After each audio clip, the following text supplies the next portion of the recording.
नमस्कार, बहुत बहुत स्वागत है आप सभी लोगों का। अभी हाल ही में सुप्रीम कोर्ट के चीफ जस्टिस डीवाई चंद्रचूड़ की अध्यक्षता में 5 जजों की बेंच ने सर्वसम्मति से यह फैसला सुनाया कि जम्मू कश्मीर को विशेष राज्य का दर्जा देने वाले अनुच्छेद 370 को हटाना वैध था। जैसा कि आप सभी भली भांति वाकिफ हैं कि 2019 में अनुच्छेद 370 को जम्मू कश्मीर से हटा दिया गया था और न्यायालय ने यह भी कहा कि जो अनुच्छेद 370 है वह अस्थायी था और राष्ट्रपति के पास इसको हटाने की शक्ति थी। तो ये बहुत ही महत्वपूर्ण फैसला आया है। इसी से संबंधित एक आर्टिकल इंडियन एक्सप्रेस में आया था और जो आपके प्रीलिम्स और मेंस दोनों के पॉइंट ऑफ व्यू से बहुत ही बेहतरीन इंपॉर्टेंट है कि अनुच्छेद 370 के तहत क्या क्या चीजें, आर्टिकल 35A क्या है या क्या क्या चीजें हो सकती हैं, ऐसा करने से क्या चैलेंजेस हो सकते हैं या किन किन चीजों में सुधार हुआ है आर्टिकल 370 हटने के बाद जम्मू कश्मीर से, क्या क्या चीजें हैं, क्या क्या बातें हैं, आइए हम देखते हैं। डिटेल्ड यह आर्टिकल है और आपके एग्जाम के पॉइंट ऑफ व्यू से बहुत ही इंपॉर्टेंट है। तो जैसा कि हम सभी लोगों को पता है कि अभी सुप्रीम कोर्ट ने संविधान के अनुच्छेद 370 में संशोधन करने के केंद्र सरकार के 2019 के कदम पर अपना निर्णय सुनाया है, जैसा कि अभी हम लोगों ने सुना। और यहां पे क्या है कि ऐसा होने से जम्मू कश्मीर को प्राप्त विशेष जो दर्जा है, एक होता है विशेष राज्य का दर्जा, स्पेशल कैटेगरी स्टेटस, और एक होता है विशेष दर्जा, स्पेशल स्टेटस। तो ये स्पेशल कैटेगरी स्टेटस ना नहीं है, ये स्पेशल स्टेटस है, विशेष दर्जा जम्मू कश्मीर को मिला था। क्या क्या होता है इसमें ये भी आगे हम देखेंगे। इसको समाप्त कर दिया था और न्यायालय ने अनुच्छेद 370 को रद्द करने वाले संवैधानिक आदेश को वैध माना है और इसी मुद्दे को लेकर के अभी ये आर्टिकल भी आया है। बहुत इंपॉर्टेंट फैसला था। तो क्या सुप्रीम कोर्ट का हालिया फैसला क्या है, इसके बारे में अगर हम देखें इस आर्टिकल के माध्यम से, तो जम्मू कश्मीर के पास संप्रभुता नहीं थी। जैसे कि सुप्रीम कोर्ट ने यह कहा कि अनुच्छेद 370 और जो जम्मू कश्मीर का संविधान है, क्योंकि पहले जम्मू कश्मीर का अपना संविधान था, विशेष राज्य का दर्जा दिया गया था, तो मतलब विशेष दर्जा इसे प्राप्त था, तो इनका अपना संविधान था। तो इसी मुद्दे पे क्या कह रहा है सुप्रीम कोर्ट ने, इस पे क्या कहा कि अनुच्छेद 370 और जम्मू कश्मीर के संविधान में इस बात को दर्शाने के लिए बहुत सारे सबूत हैं कि कश्मीर के संबंध में अपनी संप्रभुता को छोड़ने के लिए विलय समझौता आवश्यक नहीं था। देश आजाद होने के बाद जो विलय समझौता की बात होती है, इसी मुद्दे पर सुप्रीम कोर्ट ने फैसला दिया कि वह आवश्यक नहीं था, विलय समझौता इतना ही। इसी मुद्दे को फिर जो संशोधन हुआ था 2019 में, तो अनुच्छेद 370 में 370(1) जोड़ा गया। तो अनुच्छेद 370(1) भारत के संविधान के का जो अनुच्छेद 1 है, जहां पे जम्मू कश्मीर को भाग 3 के राज्य के रूप में सूचीबद्ध किया गया था। यह ध्यान में रखिएगा, जो हमारा संविधान का अनुच्छेद 1 है, वहां पे जम्मू कश्मीर को भाग 3 के राज्य के रूप में सूचीबद्ध है, को बिना किसी संशोधन के लागू करता है, यह सुप्रीम कोर्ट ने अपने फैसले में कहा। आगे क्या कहा, ये तो इस बार का फैसला है सुप्रीम कोर्ट का। जम्मू कश्मीर संविधान की जो धारा 3 है, इसमें यह स्पष्ट रूप से कहा गया। अब यहां पे देखिए, जम्मू कश्मीर का जो संविधान है, उस संविधान के धारा 3 में क्या कहा गया है कि जम्मू कश्मीर राज्य भारत संघ का अभिन्न अंग है और रहेगा। ये ध्यान में रखिए, ये किस संविधान में, जो जम्मू कश्मीर का संविधान था, उस संविधान के धारा 3 में यह बात कही गई है कि जम्मू कश्मीर राज्य भारत संघ का, ये देखो, भारत संघ का अभिन्न अंग है और रहेगा। और जो भारतीय संविधान की धारा है 147, इसने धारा 3 में, ये जो धारा 3 है जम्मू कश्मीर संविधान का, इसमें किसी भी संशोधन पर रोक लगा दी, जिससे यह प्रावधान पूर्ण हो गया, क्योंकि ऑलरेडी जम्मू कश्मीर के संविधान में यह बात दर्ज है। इस प्रकार न्यायालय ने यह भी कहा कि भारत का संविधान देश का सर्वोच्च प्रशासकीय दस्तावेज है। जो हमारे देश का संविधान है, वो सर्वोच्च प्रशासकीय दस्तावेज है प्रशासन चलाने के लिए। इसके अलावा जम्मू कश्मीर संविधान की प्रस्तावना में संप्रभुता के संदर्भ का स्पष्ट अभाव दे देखता है, और जो जम्मू कश्मीर का संविधान है, वहां पे संप्रभुता वाली जो बात है कि हम स्वयं के संप्रभु हैं, इसका अभाव है। तो इन्हीं सब उदाहरण को देते हुए माननीय सुप्रीम कोर्ट ने भी यह फैसला दिया है। अब सुप्रीम कोर्ट ने यह भी कहा कि अनुच्छेद 370 एक अस्थायी प्रावधान है। क्या क्या बातें इसमें कहा सुप्रीम कोर्ट ने, ये देखिए, सर्वोच्च न्यायालय ने इस तथ्य पर भी भरोसा किया कि संविधान निर्माताओं ने अनुच्छेद 370 को भाग 21 में निहित अस्थायी और संक्रमणकालीन प्रावधानों के साथ रखा था। जब हमारा संविधान बना था तो अनुच्छेद 370 हमारे संविधान के भाग 21 में अस्थायी और संक्रमणकालीन प्रावधानों के साथ ऑलरेडी था, इसलिए सुप्रीम कोर्ट ने अभी कहा ना कि यह अस्थायी है। फिर इसने बताया कि विलय पत्र, यानी कि जो समझौता हुआ था विलय पत्र के साथ कि भारत की जम्मू कश्मीर भारत में विलय हो रहा है, वो विलय पत्र पर केवल हस्ताक्षर विलय पत्र हुआ था, इसके साथ ये नहीं था कि हम अपनी संप्रभुता सौंप रहे हैं।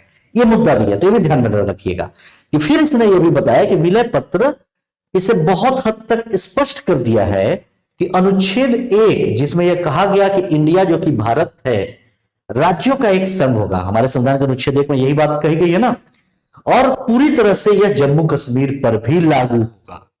तो ये क्योंकि जम्मू कश्मीर के संविधान में भी यह बात कहा गया है, तो इस आधार पर जो हमारा संविधान कहता है, जो हमारे संविधान का अनुच्छेद 1 है कि इंडिया जो कि भारत है राज्यों का एक संघ होगा, यह जम्मू कश्मीर पर भी लागू होता है। यह इंपॉर्टेंट है, इस बात को आप सभी लोग ध्यान में रखिएगा, इसीलिए डिटेल आर्टिकल है। सुप्रीम कोर्ट ने इसीलिए आर्टिकल 370 को अस्थायी कहा और यह भी कहा कि राष्ट्रपति इसे हटा सकते हैं।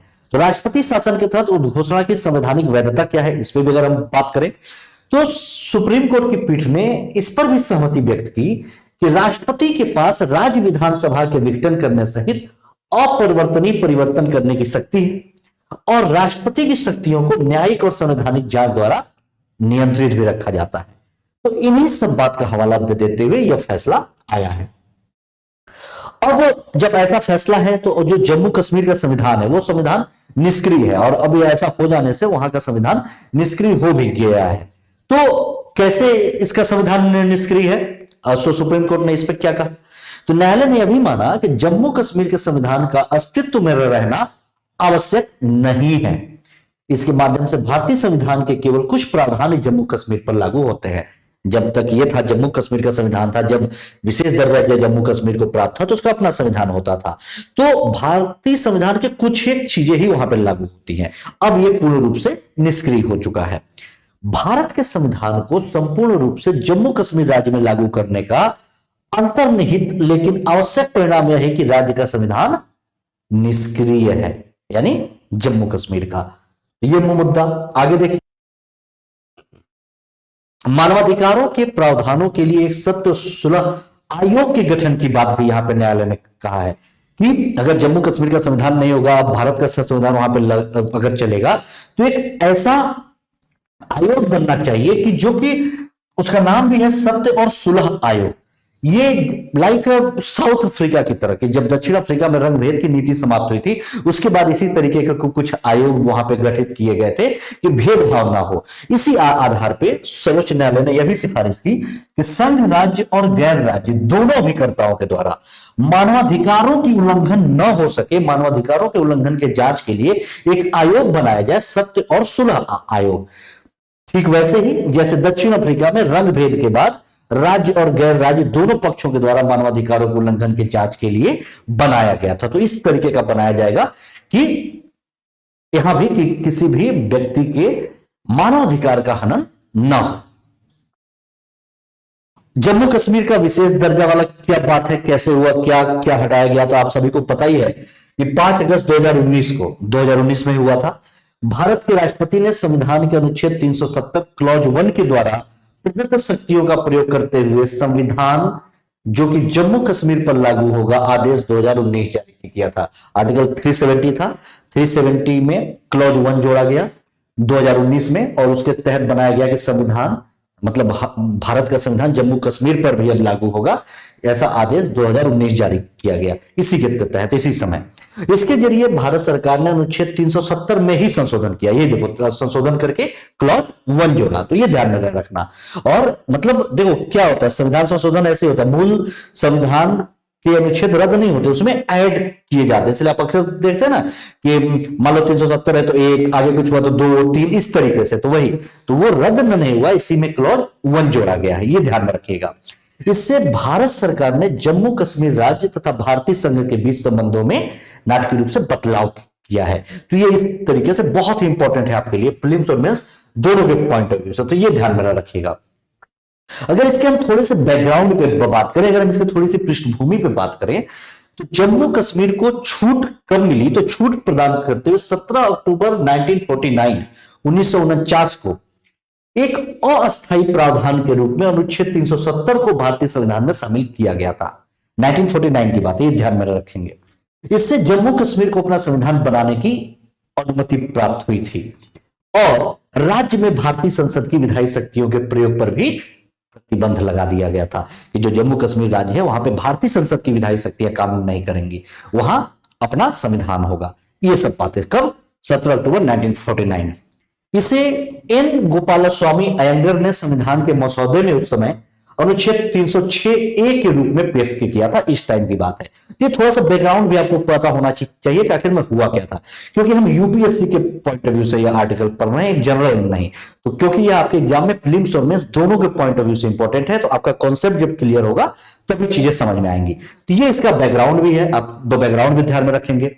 अब अगर हम थोड़ा सा अनुच्छेद 370 की बात करें, तो अनुच्छेद 370 के तहत क्या है कि भारतीय संविधान के कौन से अनुच्छेद राज्य पर लागू होने चाहिए, इसकी सिफारिश करने का अधिकार जम्मू कश्मीर की संविधान सभा को प्रदान किया गया। जब 370 वहां पे था तो क्या हुआ कि अब जम्मू कश्मीर पे कौन सा अनुच्छेद भारतीय संविधान का लागू होगा, क्योंकि अब तो वहां का अपना संविधान है, फिर भी भारतीय संविधान का कौन कौन सा अनुच्छेद लागू होगा जम्मू कश्मीर पे, इसका अधिकार कौन फैसला ले लेगा? जम्मू कश्मीर की संविधान सभा। ये ध्यान में रखेंगे। राज्य के संविधान का मसौदा तैयार करने के पश्चात जम्मू कश्मीर संविधान सभा को भंग कर दिया गया था। जब वहां का संविधान बन गया जम्मू कश्मीर का, तो संविधान सभा भंग हो गई। अनुच्छेद 370 का खंड 3 भारत के राष्ट्रपति को इसके प्रावधानों और दायरे में संशोधन करने की शक्ति प्रदान भी करता है। अनुच्छेद 370 के खंड 3 में यह बात है भी, तो यह ध्यान में रखिएगा, यह आपके लिए प्रीलिम्स के पॉइंट ऑफ व्यू से भी इंपॉर्टेंट है। और एक अनुच्छेद 35 है, इसके लिए देखिए, क्योंकि अनुच्छेद जो 35 है ना, इसका स्रोत जो है वो अनुच्छेद 370 से ही मिला है।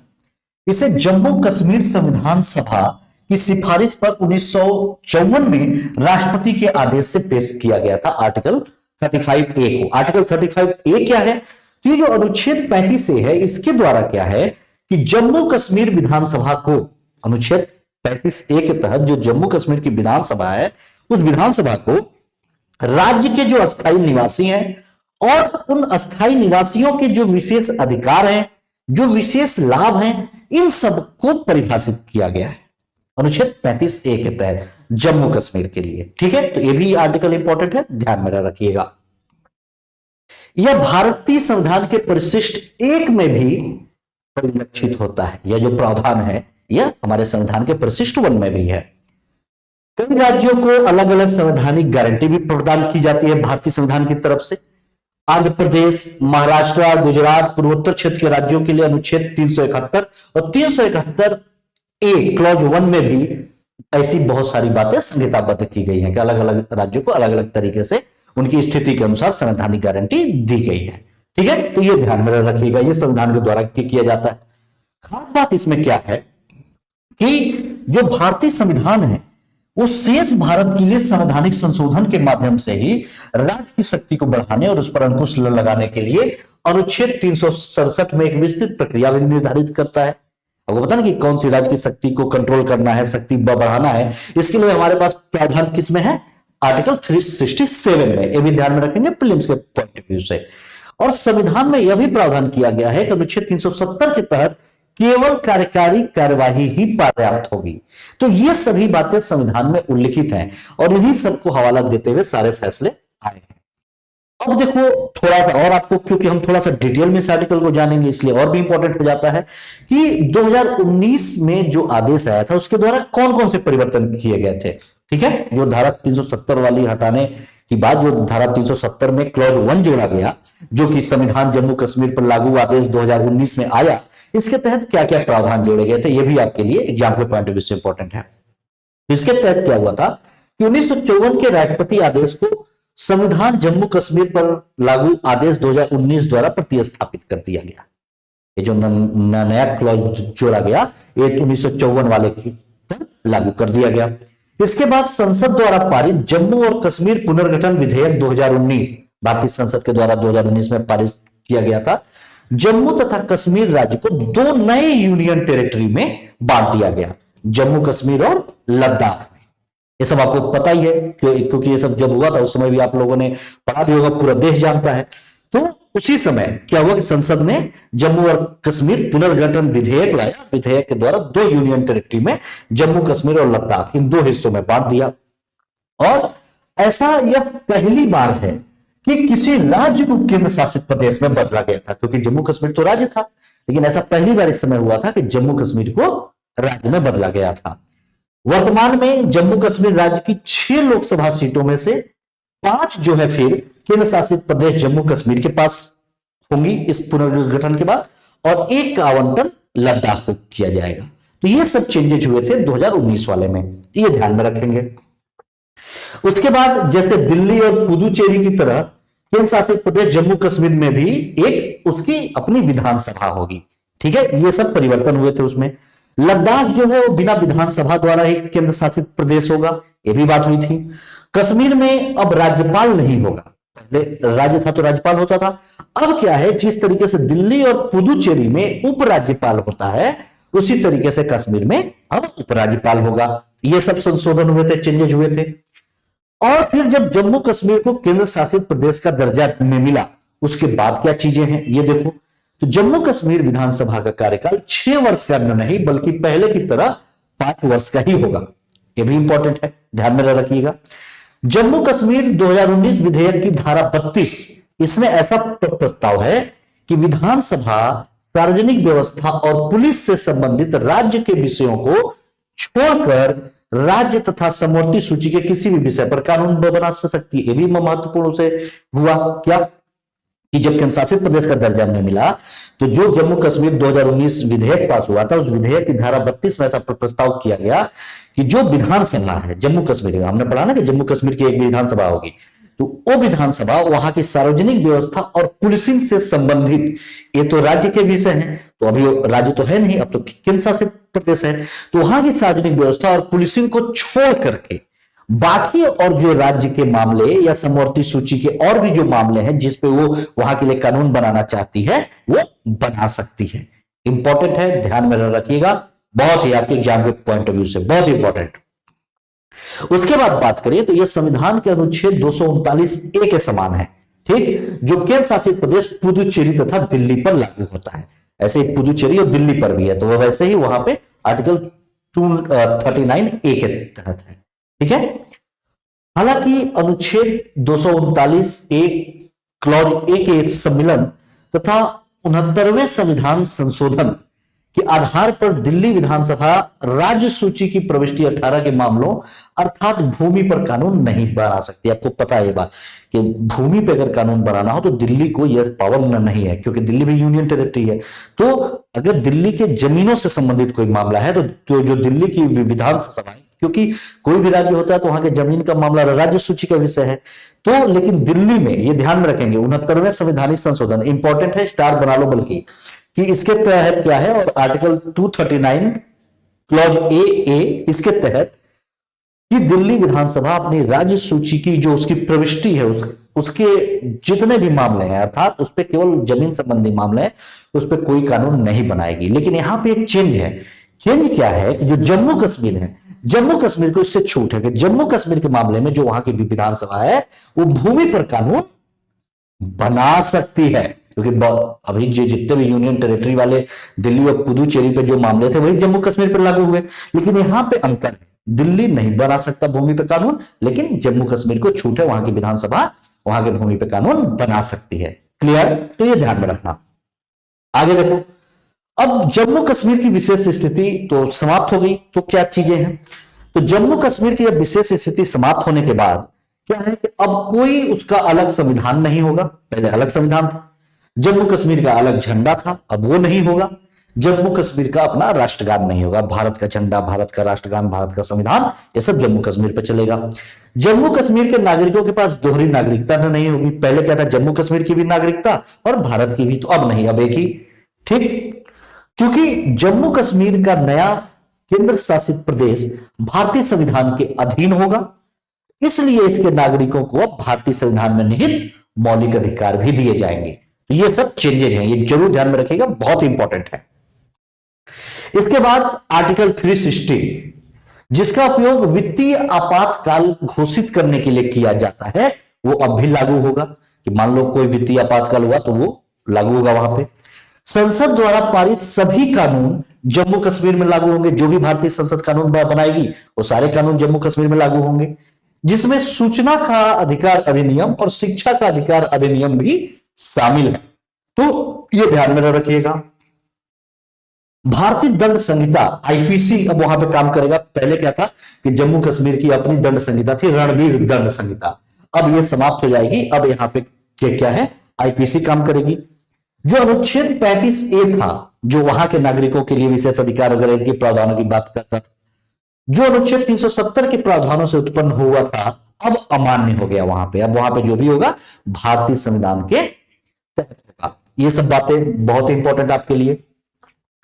खास तौर से इसमें एक बात और है कि जम्मू कश्मीर का, ये थोड़ा सा इंपॉर्टेंट है, ये ध्यान में रखिएगा कि जम्मू कश्मीर का संघ के साथ पहले से ही ऐतिहासिक रूप से ही एक अनोखा रिश्ता था। आप लोगों ने पढ़ाई होगा, जम्मू कश्मीर तथा संघ के बीच कोई विलय समझौता नहीं हुआ था। ध्यान में रखिएगा, विलय समझौता नहीं हुआ था, बल्कि यह केवल विलय पत्र IOA इंस्ट्रूमेंट्स ऑफ एक्शन था। ठीक है ना, कोई समझौता नहीं हुआ था, ये बस एक विलय पत्र था जिसके माध्यम से संप्रभुता का कोई हस्तांतरण हुआ ही नहीं है। ठीक है, एवं राज्य की स्वायत्तता का प्रावधान था वहां पे कि वो राज्य स्वतंत्र रहेगा।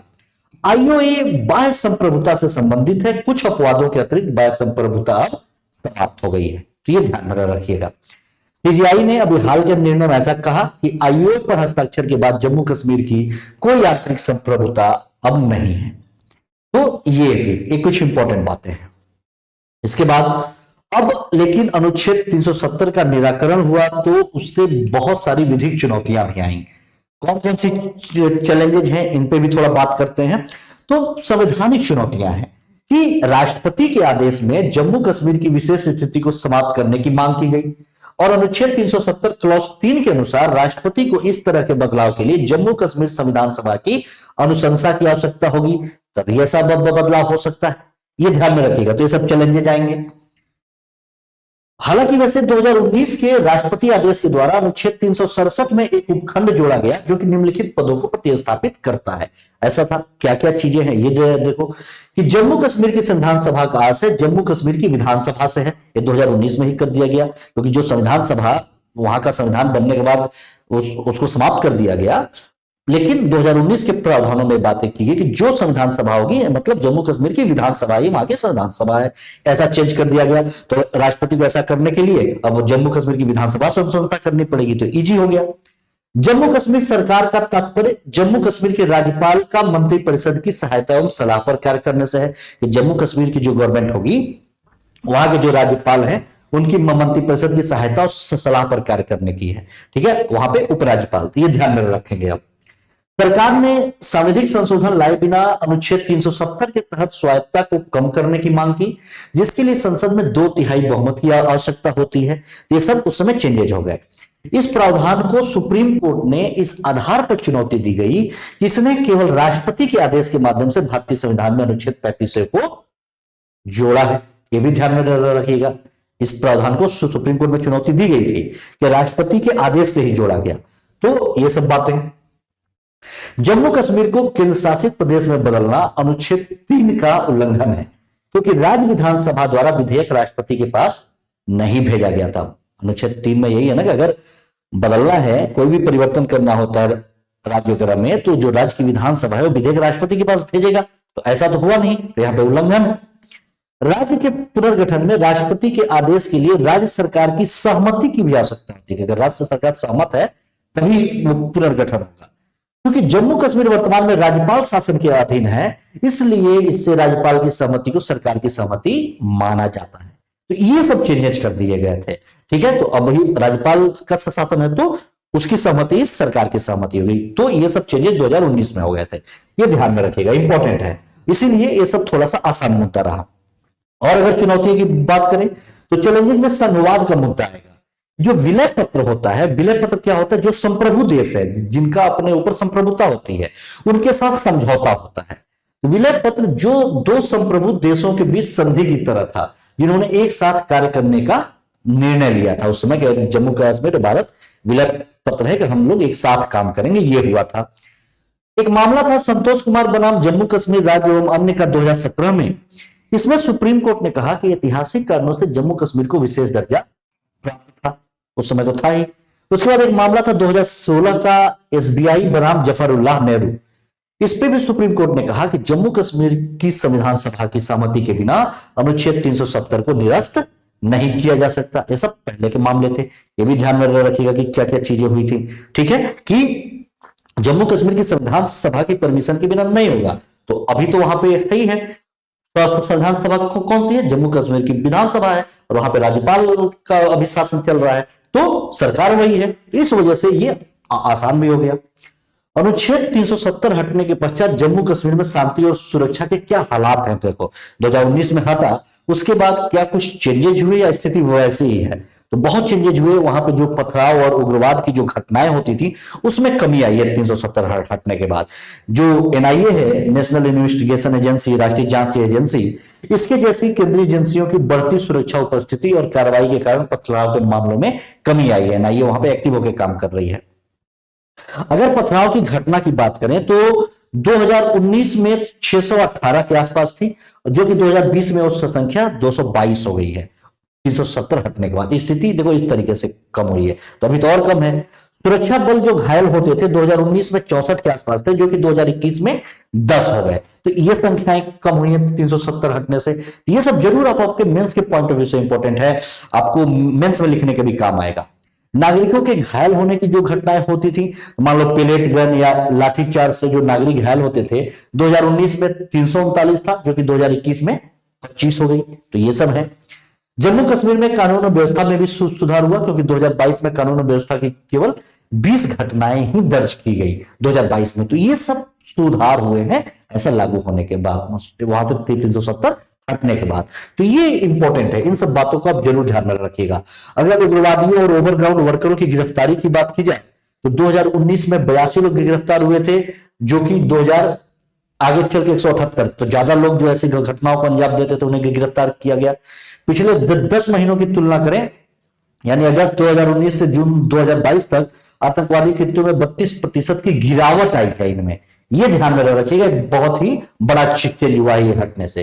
तो ये सब चीजें हैं जो आपके मेंस के पॉइंट ऑफ व्यू से इंपॉर्टेंट है। यहाँ पे एक डेटा भी दिया गया है, आप इस तरीके से देख सकते हैं कि क्या क्या कह रहा है कि 52 मंथ बिफोर 5 अगस्त 2019 के 5 महीने पहले की क्या स्थिति थी। देखना सारा रेड है, इतनी ज्यादा घटनाएं हुई हैं, चाहे टेररिस्ट इंसिडेंट हो या सिविलियंस पे अटैक हो या सिविलियन के साथ कैजुअलिटी हो या सिविलियन इंजर्ड हुए हो, ये सारा मामला है। वहीं पे 52 मंथ आफ्टर 5 अगस्त 2019 के 52 बाद की क्या स्थिति है, ये आप देख सकते हैं किस तरीके से चार्ट के माध्यम से स्थिति वहां पे बदली है 370 हटने के बाद।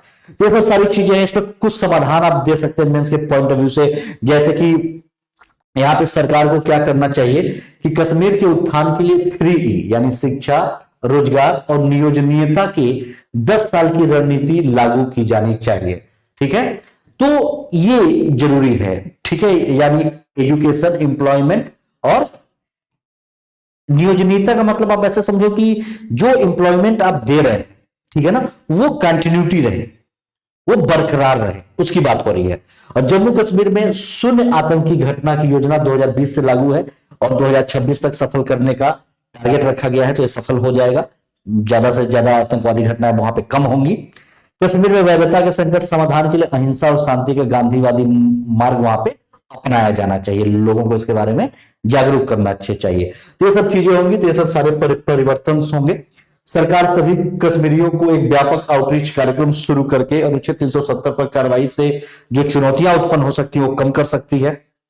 ठीक है, देखो क्या होता है ना कि जो खाली रहेंगी चीजें तो ऐसा ही होता है, वहीं पे लोगों को रोजगार दें, शिक्षा दें, एजुकेशन, जो चीज डिमांड्स अगर वो फुलफिल होता रहेगा तो समस्याएं उत्पन्न होंगी ही नहीं। और इस संदर्भ में कश्मीर समाधान के लिए अटल बिहारी वाजपेयी का कश्मीरियत, इंसानियत और जमहूरियत यानी कश्मीर की समावेशी संस्कृति, मानवतावाद और लोकतंत्र का जो संस्करण अटल बिहारी वाजपेयी ने अपने समय में दे दिया था, वो राज्य में यहाँ की सुलह करने के लिए एक अच्छी ताकत बन सकती है। तो इन सब तरीकों से आगे और भी चेंजेज हो सकते हैं, जो चैलेंजेज आने वाले हैं चैलेंजेज समाप्त हो सकते हैं। तो ये बहुत ही एक बेहतरीन फैसला आया था अभी सुप्रीम कोर्ट के द्वारा, तो मुझे लगा कि आपको ये आर्टिकल बताना चाहिए जो आपके एग्जाम के पॉइंट ऑफ व्यू से इंपॉर्टेंट है।